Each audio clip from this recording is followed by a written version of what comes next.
நேயர்களுக்கு வணக்கம். இந்திய சுதந்திரத்தின் அமுதப் பெருவிழா, மத்திய அரசின் விஞ்ஞான் பிரச்சார், அறிவியல் பலகை, தமிழ்நாடு அறிவியல் தொழில்நுட்ப மையம் ஆகியவற்றோடு KSR சமுதாய வானொலி இணைந்து வழங்கும் அறிவியல் அறிவோம் நிகழ்ச்சியில் முதலாவதாக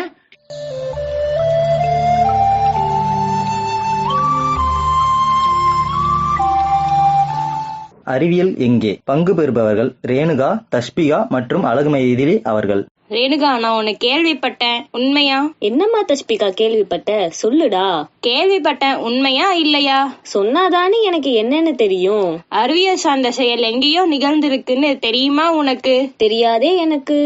ஆமாண்டா, நம்ம அழகு மைதிலி சொல்றத கேட்போமா? சொல்றேன், கேளுங்க. புதுப்பிக்கத்தக்க ஆற்றல் எங்கிருந்து கிடைக்குது? புதுப்பிக்கத்தக்க ஆற்றல் அப்படிங்கிறது வற்றாத வளங்கள்ல இருந்து கிடைக்குது. வளங்கள் குறையாம இருந்தா மீண்டும் மீண்டும் இந்த ஆற்றல்களை நம்மளால பெற முடியும். காற்று ஆற்றல், சூரிய ஆற்றல், நீர்மின் ஆற்றல், புவி வெப்ப ஆற்றல், இது எல்லாமே புதுப்பிக்கத்தக்க வளங்கள் தரக்கூடிய ஆற்றல்களாகும்.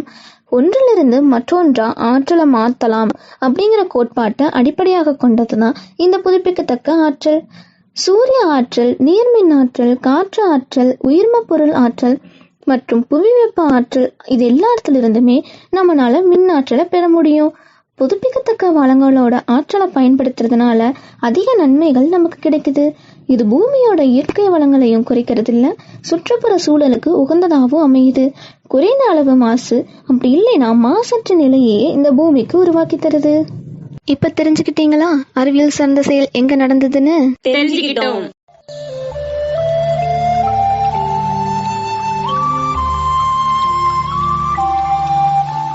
இன்றைய நிகழ்ச்சியில் செயற்கைக்கோளை பற்றி முனைவர் ரமேஷ் அவர்கள் நம்மளிடையே சில கருத்துக்களை பகிர்ந்து கொள்ளப் போகிறார். நிகழ்ச்சிக்கு போவோம்.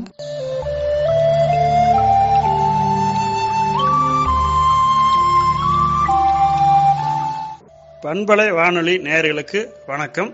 என் பெயர் பி. ரமேஷ், இயற்பியல் உதவி பேராசிரியர், நேரு நினைவு கல்லூரி, புத்தனாம்பட்டி, திருச்சி மாவட்டம்.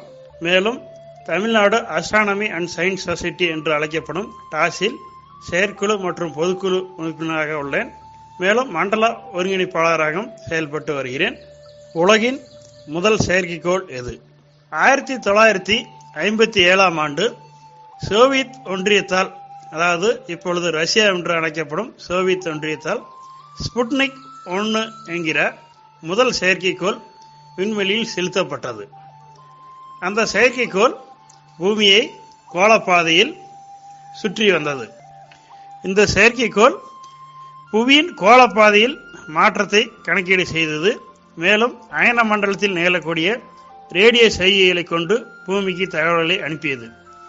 செயற்கைக்கோளில் அதிக அழுத்தம் கொண்ட நைட்ரஜன் இருந்ததால் ஸ்புட்னிக் 1 முதலில் விண்மீன்களை கண்டுபிடிக்கவும் உதவியாக இருந்தது. செயற்கைக்கோள் என்றால் என்ன? செயற்கைக்கோள் என்பது செயற்கையாக பூமியை சுற்றி வருமாறு நிறுவப்படும் ஒரு ஆர்டிபிஷியல் இன்டெலிஜென்ஸ் என்று அழைக்கப்படும் ஒரு செயற்கை நுண்ணறிவு கருவியாகும். அதாவது இயற்கையாக நிலா போன்ற பல கோள்கள் பூமியை சுற்றி வருகின்றன.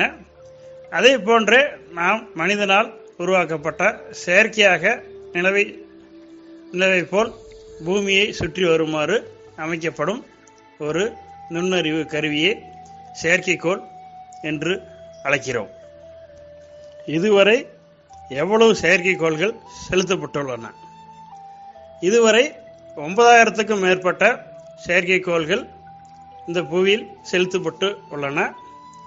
குறிப்பாக 10 நாடுகள் இந்த செயற்கைக்கோள் செலுத்துவதில் ஈடுபட்டுள்ளன. United nation office for outer space affair, UNOOSA, அதனுடைய அறிக்கையின்படி ஜனவரி 2022 வரை 8261 செயற்கைக்கோள் செலுத்தப்பட்டுள்ளதாக அதன் அறிக்கை கூறப்பட்டுள்ளது. அதில் 4852 செயற்கைக்கோள்கள் செயல்பாட்டில் உள்ளதாகவும் 3470 செயற்கைக்கோள்கள் அதனுடைய ஆயுட்காலம் முடிந்து செயல்பாட்டில் இல்லாமல் விண்வெளி குப்பையாக புவியை சுற்றி வருவதாக அதன் அறிக்கை கூறப்படுகிறது. அந்த செயற்கைக்கோளில் 3135 செயற்கைக்கோள் தொலைத்தொடர்பு சேவைக்காகவும் 1035 செயற்கைக்கோள்கள் புவி கண்காணிப்பாகவும் 385 செயற்கைக்கோள்கள் தொழில்நுட்ப வளர்ச்சிக்காகவும் 154 செயற்கைக்கோள்கள் வழி செலுத்துதல் நேவிகேஷனுக்காகவும் 22 செயற்கைக்கோள்கள் புவி அறிவியல் பற்றிய படிப்பிற்காகவும் 18 செயற்கைக்கோள்கள் மற்ற பயன்பாட்டுக்காகவும் இப்போது செயல்பாட்டில் உள்ளதாக அந்த அறிக்கை கூறுகிறது. செயற்கைக்கோள் பயன்கள் என்னென்ன?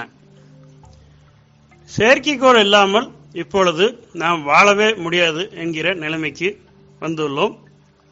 செயற்கைக்கோள்கள் தொலைத்தொடர்பு பயன்களான தொலைக்காட்சி, வானொலி, தொலைத்தொடர்பு என அழைக்கப்படும் டெலிகம்யூனிகேஷன், தொலை மருத்துவம் என்று கூறப்படும் டெலிமெடிசின், தொலைக்கல்வி டெலி எஜுகேஷன் என்று கூறுவோம். கொரோனா காலங்களில் கல்லூரிகள் எல்லாம் செயல்படாத போது ஆன்லைன் வழியாகவே நாம் அனைவரும் கல்வி கற்று வந்தோம் என்பது அனைவருக்கும் தெரியும். அதேபோல் வானியல், சேட்டலைட் மெட்ரலாஜி, செயற்கைக்கோள் உதவி தேடல் மற்றும் மீட்பு, செயற்கைக்கோள் எய்டட் சர்ச் அண்ட் ரீசெக்யூர் என்று சொல்லுவோம்.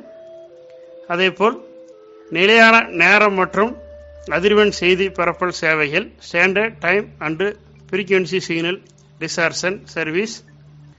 அதேபோல் ஜிபிஎஸ் கண்காணிப்பு மூலம் காடுகளில் உள்ள நிலவரம், வானிலை நிலவரம் கண்காணிப்பது. ரயில்வே கண்காணிப்பு, கடல்களில் பயணம் மேற்கொள்ளும் போது அங்கே செய்யப்படும் கண்காணிப்பு. விண்வெளி வானிலை கண்காணிப்பு போன்ற செயற்கைக்கோள்களின் பயன்களை சொல்லிக்கொண்டே போகலாம். எண்ணற்ற சேவைகளை செயற்கைக்கோள் மூலம் வழங்கிக் கொண்டு வருகிறது. நாம் உபயோகப்படுத்தும் செல்போன், அதற்கு வரும் இன்டர்நெட் சேவை அனைத்துமே செயற்கைக்கோள் மூலமே செயல்பட்டு வருகிறது. செயற்கைக்கோள் இயங்காவிடில் என்ன நடக்கும்?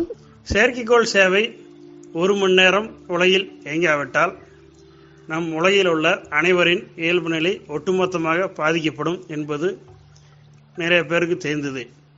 சமீபத்தில் ஒரு சில நேரங்களில் இந்த செயற்கைக்கோள் உள்ள அந்த சர்வரில் ஏற்படும் ஒரு சில தொழில்நுட்ப காரணங்களாக 1 மணி நேரம், அரை மணி நேரம் என்று ஒரு சில சேவைகள் பாதிக்கப்பட்டு இருப்பது நமக்கு தெரியும்.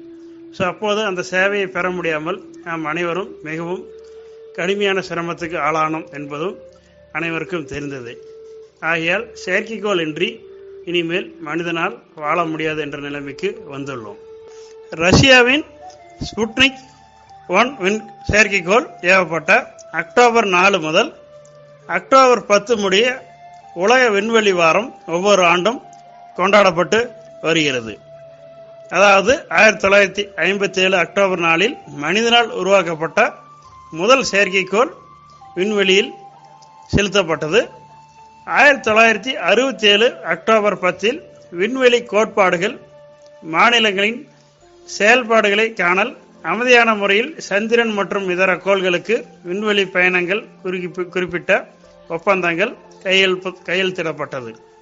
ஆகையால் இந்த அக்டோபர் 4 முதல் அக்டோபர் 10 வரை உலக விண்வெளி வாரம் என்று ஒவ்வொரு வருடமும் ஒவ்வொரு கருப்பொருளில் கொண்டாடப்படுகிறது. இந்த ஆண்டு 2023 விண்வெளி தொழில்நுட்பம், விண்வெளி தனியார் மயமாக்கம் என்ற தலைப்பில் உலக விண்வெளி வாரம் கொண்டாடப்படுகிறது. அதில் விண்வெளியில் புதிதாக உருவாகும் வேலைவாய்ப்புகள் குறித்து பல்வேறு கருத்தரங்குகள் உலக நாடுகளிடையே நடைபெற்று வருகிறது. இந்தியா இதுவரை எத்தனை செயற்கைக்கோள்களை செலுத்தியுள்ளது? இந்தியா இதுவரை 125 செயற்கைக்கோள்களை செலுத்தியுள்ளது. அதாவது ஆரியப்பட்டா முதல் ஆதித்யா L1 வரை 125 இந்திய செயற்கைக்கோள்களை செலுத்தியுள்ளது. 15 மாணவர்கள் செயற்கைக்கோளையும் செலுத்தியுள்ளது. 431 வெளிநாட்டு செயற்கைக்கோள்களையும் இந்தியா இதுவரை செலுத்தியுள்ளது. 3 தனியார் செயற்கைக்கோள்களையும் செலுத்தியுள்ளது. செயற்கைக்கோள் சுற்றுவட்ட பாதையை பற்றி கூறவும். செயற்கைக்கோள் சுற்றுவட்ட பாதையை 3 பகுதிகளாக பிரிப்போம். அதில் முதலாக வட்ட சுற்றுப்பாதை. வட்ட சுற்றுப்பாதையை 2 விதமாக பிரிப்போம்.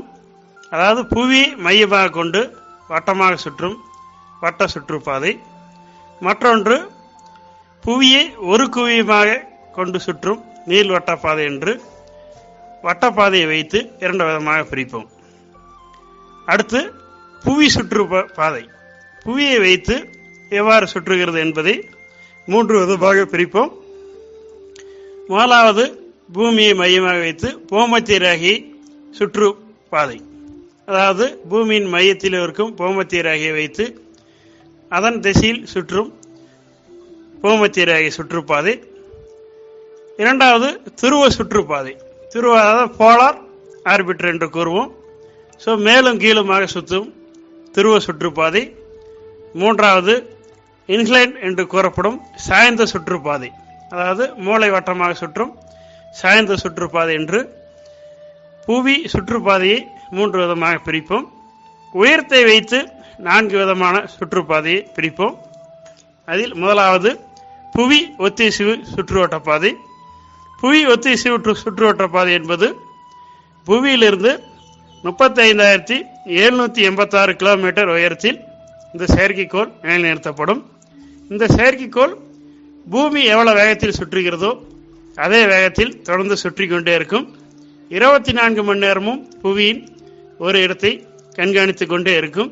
அதாவது அந்த செயற்கைக்கோளிலிருந்து வரும் சிக்னல் அந்த புவி குறிப்பிட்ட ஒரு பகுதியை 24 மணி நேரம் பார்த்து கொண்டே இருப்பதால் இதற்கு பெயர் புவி ஒத்திசைவு சுற்றுவட்டப்பாதை என்று கூறுகிறோம். இரண்டாவது உயர் புவி சுற்றுவட்டப்பாதை. அதாவது உயர் புவி சுற்றுவட்டப்பாதை என்பது 35,786 கிலோமீட்டருக்கு அப்பால் செயற்கைக்கோள் நிலைநிறுத்தப்படுவது உயர் புவி சுற்றுவட்டப்பாதை என்று கூறுகிறோம். ஸோ இப்போ நிலாவுக்கு செல்வது, செவ்வாய்க்கோளுக்கு செல்வது இதெல்லாம் புவி உயர் சுற்றுவட்டப்பாதை எனப்படும். ஸோ இந்த 35,786 கிலோமீட்டருக்கு அப்பால் செயற்கைக்கோள் நிலைநிறுத்தப்பட்டு புவியை சுற்றி வருமாறு நிலைநிறுத்தப்படும். மூன்றாவது நடுத்தர புவி சுற்றுவட்டப்பாதை. நடுத்தர புவி சுற்றுவட்டப்பாதை என்பது 8,000 கிலோமீட்டர் முதல் 18,000 கிலோமீட்டர் வரை உயரத்தில் புவியை சுற்றி வருமாறு நிலைநிறுத்தப்படும். இந்த செயற்கைக்கோள் 2 முதல் 8 மணி நேரம் புவியின் ஒரு இடத்தை கண்காணித்துக் கொண்டே இருக்கும். நான்காவது தாழ் புவி சுற்றுவட்டப்பாதை என அழைக்கப்படும். அதாவது லோ எர்த் ஆர்பிட். 500 கிலோமீட்டர் முதல் 1500 கிலோமீட்டர் வரை புவியை சுற்றி வட்டுமாறு நிலைநிறுத்தப்படும். இந்த செயற்கைக்கோள்கள் 15 முதல் 20 நிமிடம் மட்டுமே புவியின் ஒரு பகுதியை கண்காணித்துக் கொண்டே இருக்கும். ஸோ இது மிக வேகமாக சுற்றி வரும். இந்த தாழ் புவி சுற்றுவட்டப்பாதை உயரம் குறைவாக இருப்பதால் இங்கு ஏவும் செயற்கைக்கோள்களுக்கு அதற்காக ஆகும் செலவு மிக குறைவாக இருக்கும். ஸோ புவி ஒத்திசைவு சுற்றுவட்டப்பாதை உயர் புவி சுற்றுவட்டப்பாதைக்கு மிக உயர்ந்த இடத்துக்கு செலுத்தப்படுவதால் அங்கு செலுத்தப்படும் செயற்கைக்கோள்களுக்கு ஆகும் செலவு மிகவும் அதிகமாக இருக்கும். நாம் என்னென்ன பயன்பாட்டுக்கு செயற்கைக்கோள் உபயோகப்படுத்துகிறோமோ அந்த பயன்பாட்டை பொறுத்து இந்த உயரங்கள் தீர்மானிக்கப்படுகிறது. இந்தியாவின் இரண்டாவது செயற்கைக்கோள் பற்றி கூறவும். இந்தியாவின் இரண்டாவது செயற்கைக்கோள் பாஸ்கரா 1 ஆகும். இந்தியா விண்ணில் செலுத்திய இரண்டாவது செயற்கைக்கோளும் இதுவாகும். இந்த செயற்கைக்கோள் புவியின் தாழ்வட்ட பாதையில் நிலைநிறுத்தப்பட்டது. தொலை அறிவியல், நீரியல் மற்றும் கடலியல் போன்ற தகவல்களை இந்த செயற்கைக்கோள் திரட்டியது. 1979ஆம் ஆண்டு ஜூன் மாதம் 7ஆம் நாள் 444 கிலோ எடையுள்ள பாஸ்கரா 1 தயாரிக்கப்பட்டது. இது பூமிக்கு சாய்வாக, அதாவது 50.7 டிகிரி சாய்வாக 394 கிலோமீட்டர் மற்றும் 399 கிலோமீட்டர் சுற்றுவட்ட பாதையில் புவியின் உயரத்தில் நடுக்கோட்டை மையமாக கொண்டு நிலைநிறுத்தப்பட்டது. இந்த செயற்கைக்கோளும் ரஷ்யாவின் செயற்கைக்கோள் ராக்கெட் தான் செலுத்தியது. இந்த செயற்கைக்கோள் 2 புகைப்பட கருவியில் பொருத்தப்பட்டிருந்தன. அதாவது கண்ணூர் ஒளி என்று அழைக்கப்படும் அலைநீளம் 600 நானோமீட்டரிலிருந்து 800 நானோமீட்டர் வரையும் அகச்சிவப்பு கதிர்களுக்கு அருகிலிருந்து புகைப்படங்களை எடுத்து அனுப்பக்கூடியதாகவும் இருந்தது. இது நீர்வளம், வனவளம், பூமியின் மண்ணியல் தொடர்பான ஆராய்ச்சிகள் இதனால் நிகழ்த்தப்பட்டன. இச்செயற்கைக்கோளுடன் இணைக்கப்பட்ட நுண்ணலை நுண் கதிரளவி 19 மற்றும் 22 சிகாஹெர்ட்ஸ் அளவுகளில் இருந்து கடலில் அமைப்பு, நீராவி, காற்றில் உள்ள நீரின் அளவு ஆகியவற்றை அறிவதற்கான ஆய்வுகளை மேற்கொண்டது. தொடர்ந்து 1 வருடம் 10 மாதங்கள் புவியை வலம் வந்த பாஸ்கர் 1 விண்வெளி ஆராய்ச்சிக்கு தேவையான பல புகைப்படங்களை ஹைதராபாத்தில் உள்ள தரை கட்டுப்பாட்டு நிலையத்துக்கு அனுப்பியது. பாஸ்கரா 1 தொடர்ந்து பாஸ்கரா 2 செயற்கைக்கோள் அனுப்பப்பட்டது. இதுவும் கடல் மற்றும் நிலவியல் தொடர்பான ஆய்வுகளில் விண்ணில் செலுத்தப்பட்டது. இதுவும் 50.7 டிகிரி சாய்வாக 541 கிலோமீட்டர் 557 கிலோமீட்டர் சுற்றுப்பாதை வீச்சில் புவியின் உயரத்தில் நடுக்கோட்டை மையமாக கொண்டு சுற்றப்பட்டது. இந்த செயற்கைக்கோளும் 2000க்கும் மேற்பட்ட புகைப்படங்களை எடுத்து பூமிக்கு அனுப்பியது. இந்த 2 செயற்கைக்கோளும் 2வது மற்றும் அதனைத் தொடர்ந்து அனுப்பப்பட்ட இந்தியாவின் செயற்கைக்கோள்களாகும். இந்தியா அனுப்பிய மற்ற செயற்கைக்கோள்களை கூறவும். இந்தியா ஆரியப்பட்டா தொடங்கி தற்போது ஆதித்ய L1 வரை 125 செயற்கைக்கோள்களை இந்தியாவிற்காக செலுத்தியுள்ளது. அதில் ஆரியப்பட்டா முதலாக 19 ஏப்ரல் 1975 ரஷ்யாவின் உதவியுடன் அனுப்பப்பட்டது. அதைத் தொடர்ந்து பாஸ்கராவும் ரஷ்யாவுடன் அனுப்பப்பட்டது. அதனைத் தொடர்ந்து ரோஹிணி தொழில்நுட்ப செயற்கைக்கோள் ஏவப்பட்டது. அந்த தொழில்நுட்ப செயற்கைக்கோள் இந்தியாவின் SSLV-3 செயல்திறனை அளவிட முதல் சோதனை ஓட்டம் நடைபெற்றது. ஆனால் அது புவி சுற்றுவட்ட பாதையை அடையவில்லை. 10 ஆகஸ்ட் 1979 இந்த சோதனை நடந்தது. அதன் பிறகு ரோஹிணி செயற்கைக்கோள் SLV-3 செயல்நிலை அளவிட 2வது சோதனை ஓட்டமும் நடைபெற்றது. 18 ஜூலை 1980 இந்த சோதனை நடைபெற்றது. அதனைத் தொடர்ந்து ரோஹிணி 3வது ரோஹிணியும் 31 மே 1981 ஏவப்பட்டது. இது SLV-ன் முதல் மேம்பாட்டு அறிமுகத்தால் தொடங்கப்பட்ட மைல்கல். சென்சாரின் அளவினை பயன்படுத்தி சில தொலையுணர்வு தொழில்நுட்ப ஆய்வுகளுக்காக இந்த செயற்கைக்கோள் பயன்படுத்தப்பட்டது. அதனைத் தொடர்ந்து ஆப்பிள் செயற்கைக்கோள் ஏவப்பட்டது 19 ஜூன் 1981. அதனைத் தொடர்ந்து பாஸ்கரா 2 செயற்கைக்கோள் 20 நவம்பர் 1981 ரஷ்யாவின் உதவியுடன் ஏவப்பட்டது. இது ரிமோட் சென்சிங் செயற்கைக்கோளாகும். இந்திய தேசிய செயற்கைக்கோள் அமைப்பு என்று கூறப்படும் இன்சாட் 1A செயற்கைக்கோள் 10 ஏப்ரல் 1982 ஏவப்பட்டது. இது முதல் செயல்பாட்டு பல்நோக்கு தொடர்பு மற்றும் வானிலை செயற்கைக்கோள். அமெரிக்காவிலிருந்து வாங்கப்பட்ட இது 6 மாதங்கள் மட்டுமே வேலை செய்தது. அதன் பிறகு ரோஹிணி RS-T2 என்ற செயற்கைக்கோள் 17 ஏப்ரல் 1983 ஏவப்பட்டது. இது RST-1க்கு ஒத்த செயற்கைக்கோளாகும். இது SLV-3 2வது மேம்பாட்டு அறிமுகத்தால் தொடங்கப்பட்ட செயற்கைக்கோளாகும். இந்திய தேசிய செயற்கைக்கோள் அமைப்பு இன்சாட் 1B செயற்கைக்கோள் 30 ஆகஸ்ட் 1983 ஏவப்பட்டது. இது 7 ஆண்டுகளுக்கு வடிவமைப்பை காட்டிலும் அதிகமாக பயன்படுத்தப்பட்டது. அடுத்து நீடித்த ரோகிணி செயற்கைக்கோள் SROSS-1 24 மார்ச் 1987 ஏவப்பட்டது. ஏவுகணை வாகன செயல்திறன் கண்காணிப்பு மற்றும் காமா கதிர் வானியல் ஆகியவற்றிற்கான அளவினை கொண்டு செல்வதற்கு பயன்படுத்தப்பட்டது. ஆனால் இது அதன் சுற்றுவட்ட பாதையை அடையவில்லை. இந்திய தொலையுணர்வு செயற்கைக்கோள் IRS-1A 17 மார்ச் 1988 ஏவப்பட்டது. இது புவி கண்காணிப்பு செயற்கைக்கோள் முதல் செயல்பாட்டு ரிமோட் சென்சிங் செயற்கைக்கோளாகும்.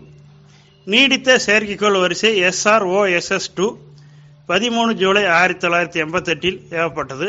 இதுவும் காமா கதிர் வானியல் அளவினை விட கூடுதலாக ஜெர்மன் விண்வெளி ஏஜென்சியின் ரிமோட் சென்சிங் பயன்படுத்தப்பட்டது. இதுவும் சுற்றுவட்ட பாதையை அடையவில்லை. இந்திய தேசிய செயற்கைக்கோள் அமைப்பு இன்சாட் 1C 21 ஜூலை 1988 ஏவப்பட்டது. இது இன்சாட் 1A போன்றது. 1.5 ஆண்டுகள் மட்டுமே இது செயல்படுத்தப்பட்டது. INSAT 1D 12 June 1990 ஏவப்பட்டது. INSAT 1A போன்ற செயற்கைக்கோளை இதுவும் செயல்பாட்டில் உள்ளது. இந்திய தொலையுணர்வு செயற்கைக்கோள் IRS-1B 29 ஆகஸ்ட் 1991 ஏவப்பட்டது. புவியின் கூர்நோக்கு செயற்கைக்கோள் IRS-1A இதன் மேம்படுத்தப்பட்ட பதிப்பு. அடுத்து நீடித்த ரோகிணி செயற்கைக்கோள் வரிசை SROSSC 20 மே 1922 மேம்படுத்தப்பட்ட செயற்கைக்கோள் ஏவூர்தி ASLV மூலம் அனுப்பப்பட்டது. காமா கதிர் வானியல் மற்றும் ஏரோனாமி ஆகியவற்றை சுமந்து சென்றது. இந்தியா அனுப்பப்பட்ட முதல் செயற்கைக்கோள் பற்றி கூறவும். இந்தியாவின் முதல் செயற்கைக்கோள் ஆரியப்பட்டா என்பது ஆகும். இந்த செயற்கைக்கோள் இந்தியாவின் புகழ்பெற்ற வானியலாளரான ஆரியப்பட்டா என்பவரின் நினைவாக இப்பெயர் வைக்கப்பட்டது. இந்த செயற்கைக்கோள் சோவியத் ஒன்றியம் என்று அழைக்கப்படும் ரஷ்யாவின் உதவியுடன் 1975ஆம் ஆண்டு ஏப்ரல் 19ஆம் தேதி ரஷ்யாவிலிருந்து செலுத்தப்பட்டது. ஆரியப்பட்டா செயற்கைக்கோள் இந்திய ஆய்வு நிறுவனத்தால் வானியல் ஆய்வுகளுக்காக மேற்கொள்ளப்பட்ட செயற்கைக்கோளாகும். புவியின் காற்று மண்டலத்தில் இது பல ஆராய்ச்சிகளை செய்தது. இச்செயற்கைக்கோள் உருவாக்கத்திற்காக சுமார் 5 கோடி ரூபாய் செலவிடப்பட்டது. இதனை உருவாக்க 250 பொறியாளர்கள் 26 மாதங்கள் உழைத்தனர். இச்செயற்கைக்கோள் புவியிலிருந்து சுமார் 695 கிலோமீட்டர் உயரத்தில் அமையுமாறு ஏவப்பட்டது. இது உலகை ஒரு முறை சுற்றி வர 96.6 நிமிடங்கள் எடுத்துக்கொண்டது. ஒரு நாளைக்கு 15 சுற்றுகள் வீதம் உலகை இது சுற்றி வந்தது. இதன் சராசரி வேகம் வினாடிக்கு 8 கிலோமீட்டர் ஆகும். இந்த செயற்கைக்கோள் 6 மாதமாக இயங்கியது. நிலவிற்கு இந்தியா அனுப்பப்பட்ட செயற்கைக்கோள் பற்றி கூறவும். இந்தியாவின் நிலவு குறித்த ஆராய்ச்சியாக சந்திரயான் 1, சந்திரயான் 2, சந்திரயான் 3 என்று 3 செயற்கைக்கோள்களை ஏவியது. இதில் சந்திரயான் 1 என்பது 2008ஆம் ஆண்டு அக்டோபர் 22ஆம் தேதி ஸ்ரீஹரிகோட்டா விண்வெளி ஏவுதளத்திலிருந்து PSLV என்று முனைய ஏவூர்தி வாகனம் மூலம் சந்திரயான் 1 செலுத்தப்பட்டது. 2009 ஆகஸ்ட் வரை செயல்பாட்டில் இருந்தது. இந்த செயற்கைக்கோளில் 2 பாகங்கள் உள்ளன. ஒன்று நிலா வட்டக்கலன் என சொல்லப்படும் ஆர்பிட்டரும் நிலா மோதுகலன் என்று கூறப்படும் புரோப்பும் அடங்கும். இதில் இந்த நிலா மோதுகலன் 2008 நவம்பர் 14 நிலாவின் தென்முனையில் குதித்து எழும்பியது.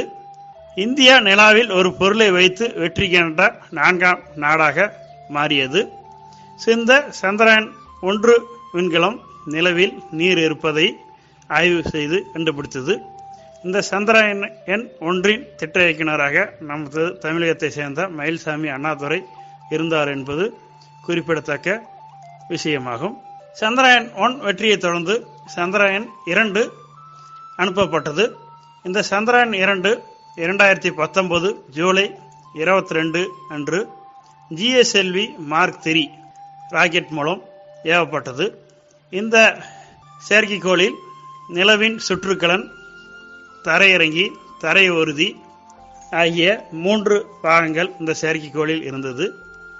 சந்திரயான் 1 தண்ணீர் இருப்பதை கண்டுபிடித்தாலும் நிலவில் இறங்கி ஆய்வு செய்வதற்காக இந்த சந்திரயான் 2 அனுப்பப்பட்டது. சந்திரயான் 2 ஆர்பிட்டர் என்று அழைக்கப்படும் நிலா சுற்றுவட்ட காலம் சிறப்பாக செயல்பட்டாலும் இந்த லேண்டர் என அழைக்கப்படும் தரை ஊர்தி நிலவில் இறங்கும் போது ஒரு சிறிய தொழில்நுட்ப கோளாறு காரணமாக சரியாக இயங்காமல் போனது. இதனைத் தொடர்ந்து சந்திரயான் 3 என்ற செயற்கைக்கோளை இந்தியா அனுப்பியது. 2023ஆம் ஆண்டு ஜூலையில் தொடங்கப்பட்ட இந்த திட்டம் 2023 ஆகஸ்ட் 5 நிலவு சுற்றுவட்ட பாதையில் இறந்தது. நாம் அனைவருமே இந்த சந்திரயான் 3 நிலவில் இறங்குவதை நேரடியாகவே கண்டு ரசித்திருப்போம். இது வெற்றிகரமாக விக்ரம் தரையிறங்கி நிலவில் ஊர்ந்து சென்று பல்வேறு ஆராய்ச்சிகளை செய்தது. இந்த ஆராய்ச்சியில் பல்வேறு தனிமங்கள் இருப்பதை கண்டுபிடித்தது. மக்னீசியம், சிலிக்கான் போன்ற பல்வேறு தனிமங்கள் நிலாவில் இருப்பதை வெற்றிகரமாக ஆராய்ச்சி செய்தது. இந்த சந்திரயான் 1, 2, 3 இந்த ஆகிய 3 செயற்கைக்கோள்களும் நிலவை பற்றிய ஆராய்ச்சியாக செலுத்தப்பட்டவையாகும். இதேபோல் வரும் ஆண்டுகளில் இந்தியா இன்றும் நிறைய செயற்கைக்கோள்களை ஏவி பல அரிய சாதனை படைக்க இருக்கிறது. ஸோ அனைவருக்கும் நன்றி.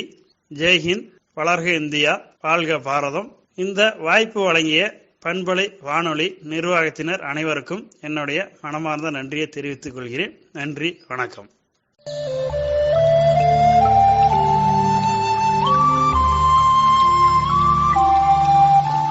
இதுவரை நீங்கள் கேட்டது இந்தியாவினுடைய செயற்கைக்கோளை பற்றி முனைவர் ரமேஷ் அவர்கள் நம்மளிடையே சில கருத்துக்களை பரிமாறிக்கொண்டார். மீண்டும் அடுத்த நிகழ்ச்சியில் சந்திப்போம்.